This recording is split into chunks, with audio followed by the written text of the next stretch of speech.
Welcome back to the channel. So today I'm going to give you a tour of my polytunnel. When I first bought my polytunnel, I looked online, I looked for photos, I looked for YouTube to see actually what a 25-foot by 10-foot polytunnel actually looked like. Because most of the photos are a standard photo of one model and then all the different sizes are against that. So I found it very hard to visualize what it actually would look like, both inside and outside. And of course, once you order one, you get really excited about planning what's going to go into it and all that. So I'll give you a bit of a tour around mine, and I'll let you know how we've got on in the first year.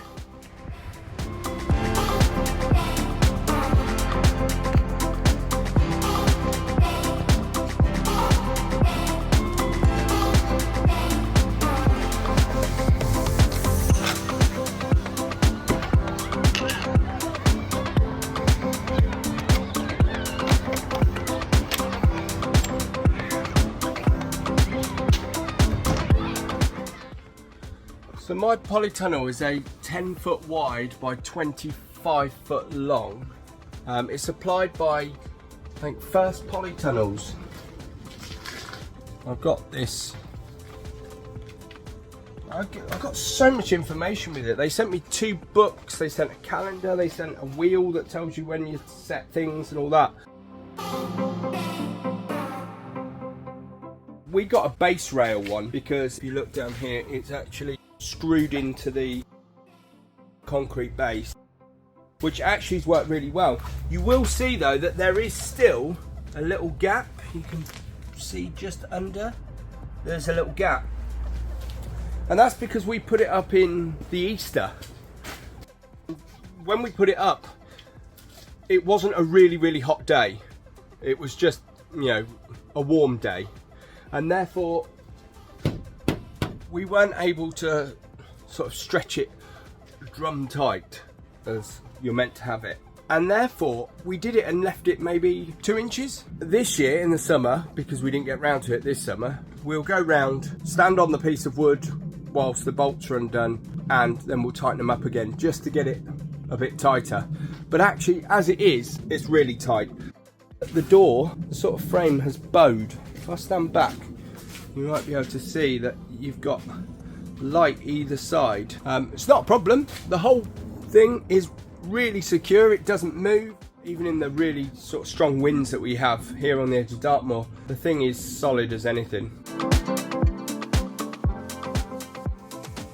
Yeah, it was a First Tunnels. They by no means sponsored me. I was so impressed with both the polytunnel and actually their customer service, because what they will do is, when you're putting it up, if you get stuck on a bit, there's a phone number you can ring, even on a weekend. It's a mobile number, and someone answers the phone. They're able to advise and say, oh yeah, this is what you do, or oh, you must be looking for this pack or whatever.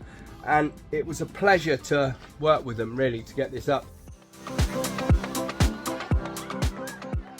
This took about a week. Now that's because you have to, certainly for the wood one, you have to drill the base, like the concrete, you have to put that in, you then have to get the base ready, you then put the door frames in, then you start putting the construction, then you've got the crop bars and that across.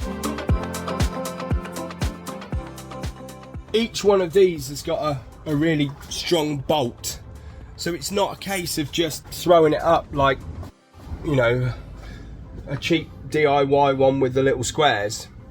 It really is a proper piece of kit that's going to last, and I've been so impressed with it.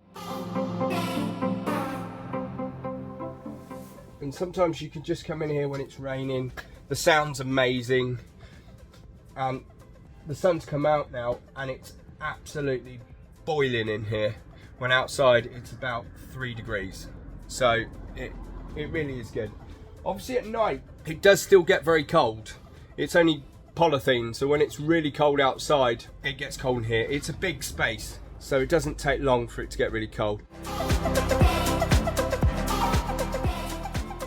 I do want to try and explore some options of how to keep it warmer.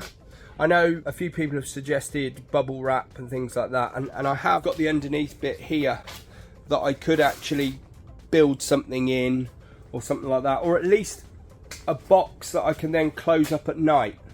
So it wouldn't have to have anything clear, because you could place it under here and just at night close it up and it'd be fine until next morning.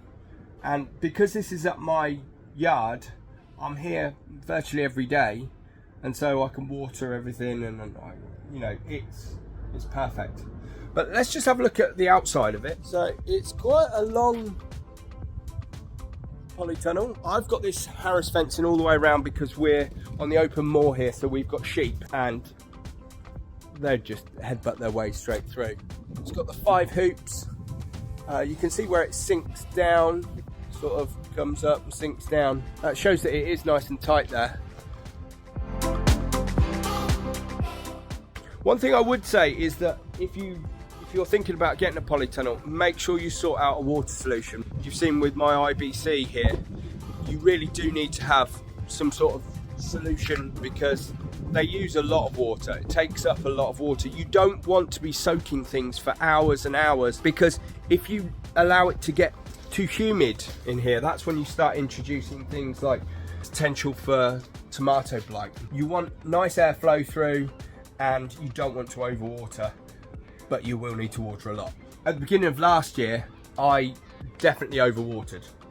I overwatered my tomatoes because I was so worried that they were going to dry out, and I ended up getting my first crop of sort of early tomatoes were just tasteless really. They didn't swell to the point where they cracked or anything like that, but they were disappointing.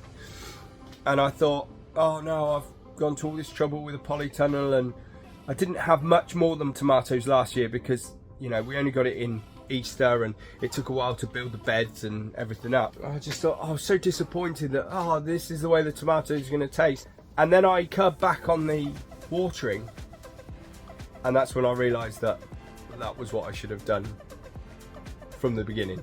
They became really sweet and really red, and actually you could eat them at orange and they were still really, really sweet.